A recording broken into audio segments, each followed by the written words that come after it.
Om Swastiastu. Halo semua, di video ini saya akan menyampaikan materi tentang karakteristik gelombang. Nah, sebelum itu saya akan memperkenalkan diri terlebih dahulu. Perkenalkan, nama saya Nikada Ayu Yantari, absen 24 dari kelas 11 MIPA 1. Sebelum masuk ke pembahasan materi, ada baiknya kita mengetahui tujuan-tujuan dari pembahasan materi ini. Yang pertama yaitu untuk mengetahui pengertian gelombang, kemudian yang kedua untuk mengetahui apa saja macam-macam gelombang, kemudian yang ketiga untuk mengetahui dasar persamaan gelombang, kemudian yang keempat untuk mengetahui apa itu pembiasan atau refraksi, kemudian yang kelima untuk mengetahui apa itu diffraksi. Langsung saja ke video pembahasannya. Nah, langsung saja saya akan mulai pembahasan materi. Nah, materi pertama yang akan saya bahas yaitu mulai dari pengertian, macam-macam, dan persamaan dasar gelombang. Nah, langsung saja ke pengertian gelombang. Apa sih gelombang itu? Nah, gelombang adalah getaran atau usikan yang merambat. Contohnya yaitu gelombang tali dan gelombang air laut. Nah, gelombang di sini memindahkan energi bukan medium. Nah, bisa dilihat pada gambar. Di sana terlihat gambar gelombang. Nah, saya misalkan itu adalah tali. Jika tali digetarkan ke atas ke bawah, maka tali tersebut akan merambat dan membentuk sebuah gelombang. Nah, selanjutnya saya akan menjelaskan tentang macam-macam gelombang. Macam-macam gelombang ini dikelompokkan menjadi 3, yaitu yang pertama berdasarkan medium perambatannya, yang kedua berdasarkan arah getar dan perambatannya, kemudian yang ketiga berdasarkan amplitudonya. Nah, yang akan dibahas pertama yaitu berdasarkan medium perambatannya. Berdasarkan medium perambatannya, gelombang dibagi menjadi 2, yaitu gelombang mekanik dan gelombang elektromagnetik. Gelombang mekanik adalah gelombang dalam proses perambatannya memerlukan medium. Contohnya gelombang tali yang mediumnya adalah tali, kemudian gelombang air yang mediumnya adalah air. Kemudian ada gelombang elektromagnetik. Gelombang elektromagnetik adalah gelombang yang dalam proses perambatannya tidak memerlukan medium. Contohnya gelombang radio, gelombang sinar X, dan sebagainya. Kemudian dalam gelombang elektromagnetik memiliki karakteristik, yaitu yang pertama gelombang elektromagnetik memiliki frekuensi antara 10⁻³ sampai 10⁻20 Hz. Dan gelombang elektromagnetik dapat membentuk spektrum gelombang. Kemudian yang ketiga, gelombang elektromagnetik tidak sensitif terhadap pendengaran, tetapi bisa sensitif terhadap penglihatan. Kemudian ada gelombang berdasarkan arah getar dan rambatannya, yang terbagi juga menjadi 2, yaitu gelombang transversal dan gelombang longitudinal. Yang pertama yang akan dibahas yaitu gelombang transversal. Gelombang transversal adalah gelombang yang arah rambatnya dan arah getarnya saling tegak lurus. Contohnya pada gelombang tali.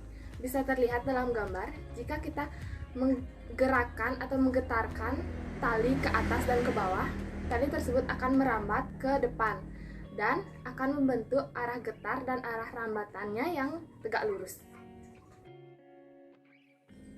Kemudian ada gelombang longitudinal. Gelombang longitudinal adalah gelombang yang arah getar dan rambatannya sejajar. Contohnya pada pegas. Jika pegas digetarkan ke depan, itu akan membentuk suatu renggangan dan rapatan yang arah rambatannya sejajar juga ke depan. Nah, dari hal tersebut akan terbentuk arah getar dan arah rambatannya yang sejajar. Kemudian ada gelombang yang berdasarkan amplitudonya, yaitu yang pertama gelombang berjalan dan yang kedua gelombang stasioner. Nah, gelombang berjalan adalah gelombang yang memiliki amplitudo yang tetap, contohnya gelombang bunyi dan gelombang air. Kemudian gelombang stasioner. Gelombang stasioner adalah hasil dari perpaduan 2 gelombang, yaitu gelombang datang dan gelombang pantul, yang amplitudo dan frekuensinya sama, tapi rambatannya berlawanan. Kemudian kita akan masuk ke materi persamaan dasar gelombang. Bisa diperhatikan, gambar yang tertera yaitu gambar 1 dan gambar 2 adalah gambar gelombang yang berbeda. Yang gambar 1 adalah gambar gelombang transversal pada tali. Gambar kedua, gelombang longitudinal pada pegas. Nah, saya akan menjelaskan tentang besaran-besaran yang terlibat dalam gelombang tersebut. Yang pertama yaitu amplitudo. Amplitudo adalah simpangan maksimum suatu gelombang. Amplitudo lambangnya adalah A.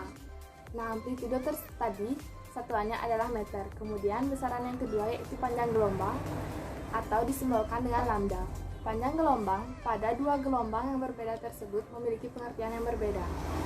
Nah, panjang gelombang transversal didefinisikan sebagai satu puncak, satu lembah, atau dua puncak atau dua lembah. Kemudian, panjang gelombang dalam gelombang longitudinal yaitu satu renggangan, satu rapatan, atau dua renggangan, atau dua rapatan. Nah, besaran yang ketiga yaitu frekuensi gelombang atau disimbolkan dengan F. Frekuensi gelombang adalah banyaknya gelombang tiap satuan waktu. Satuan frekuensi gelombang yaitu Hertz. Kemudian ada pun rumus frekuensi gelombang yaitu F sama dengan N per T, di mana F adalah frekuensi, N adalah jumlah gelombang yang terbentuk, dan T adalah waktu yang ditempuh gelombang tersebut. Besaran yang keempat yaitu periode gelombang atau disimbolkan dengan T besar. Periode gelombang adalah waktu yang dibutuhkan oleh gelombang untuk menempuh satu panjang gelombangnya. Nah, satuannya yaitu second atau S. Rumus periode gelombang yaitu T besar sama dengan N per T kecil, atau F sama dengan 1 per T besar, yang dimana T besar adalah periode gelombang, N adalah jumlah gelombang yang ditempuh, kemudian T adalah waktu yang ditempuh, kemudian F adalah frekuensi gelombang. Kemudian besaran yang kelima atau besaran yang terakhir yaitu cepat rambat gelombang yang disimbolkan dengan V. Nah, cepat rambat gelombang adalah jarak yang ditempuh gelombang tiap second. Adapun rumusnya yaitu V sama dengan lambda per T besar, atau V sama dengan lambda dikali F, yang dimana V tersebut adalah cepat rambat gelombang, kemudian lambda tersebut panjang gelombang, dan T adalah periode gelombang, dan F adalah frekuensi gelombang. Kemudian materi yang kedua yang akan saya bahas yaitu pembiasan dan difraksi. Nah, pembiasan adalah peristiwa pembelokan arah lintasan gelombang. Adapun rumus dari indeks bias yaitu N sama dengan C per V, yang dimana N adalah indeks bias, V adalah cepat rambat medium tertentu, kemudian yang V sama dengan cepat rambat cahaya dalam ruang tertentu.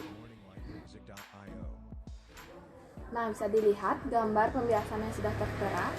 Di sana terlihat ketika cahaya datang yang telah melewati dua medium yang berbeda akan mengalami belokan atau pembiasan.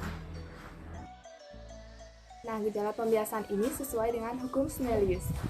Bisa diperhatikan gambar yang sudah tertera untuk membuktikan hukum dari Snellius.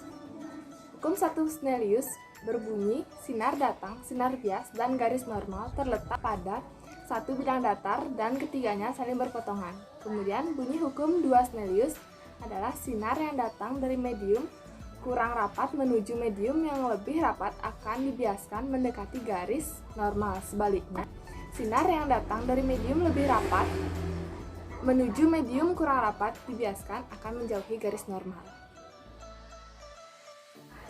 Nah, hukum Snellius juga menyatakan bahwa perbandingan antara sinus sudut datang dan sudut bias adalah ekuivalen terhadap perbandingan kecepatan dan panjang gelombang dalam dua medium. Adapun rumusnya itu sin I per sin R sama dengan N2 per N1 sama dengan V1 per V2 sama dengan lambda 1 per lambda 2, yang dimana keterangannya bisa dilihat pada gambar. Kemudian materi yang terakhir yang saya akan bahas yaitu difraksi atau pelenturan. Nah, difraksi adalah pelenturan atau penyebaran gelombang ketika melewati sebuah celah. Nah, peristiwa difraksi pada gelombang cahaya dapat diamati melalui sebuah eksperimen. Kemudian contoh difraksi dalam kehidupan sehari-hari adalah saat mendengar suara mobil di tikungan jalan. Padahal mobil tersebut jauh, tetapi kita dapat mendengar suara mobil tersebut.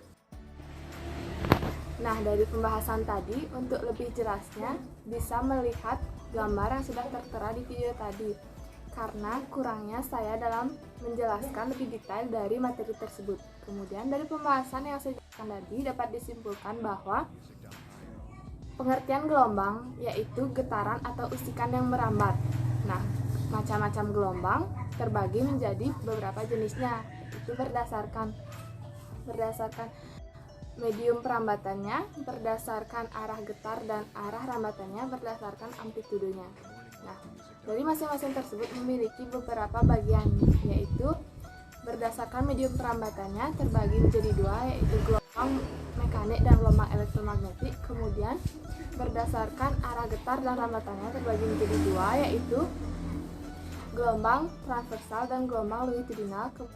Kemudian berdasarkan amplitudenya dibagi menjadi dua juga, yaitu gelombang berjalan dan gelombang stasioner.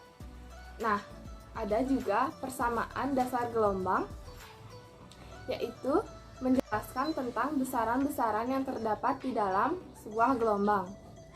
Dalam persamaan dasar gelombang, gelombang yang dipakai dalam menentukan besaran-besaran itu merupakan dua gelombang yang berbeda. Kemudian, materi selanjutnya ada pembiasan, yaitu peristiwa pembelokan arah lintasan gelombang. Kemudian yang terakhir yaitu difraksi, yang artinya pelenturan atau penyebaran gelombang ketika melewati sebuah celah. Sekian dari kesimpulan yang dapat saya sampaikan. Nah, itulah tadi pembahasan materi tentang karakteristik gelombang. Sekiranya apa yang dapat saya bahas bisa membantu dalam memahami materi karakteristik gelombang tersebut. Jika ada kesalahan penyampaian ataupun kesalahan kata, mohon dimaafkan. Semoga di masa pandemi ini kita selalu diberikan kesehatan. Nah, sekian dari saya tutup dengan parama Santi. Om Santi Santi Santi Om.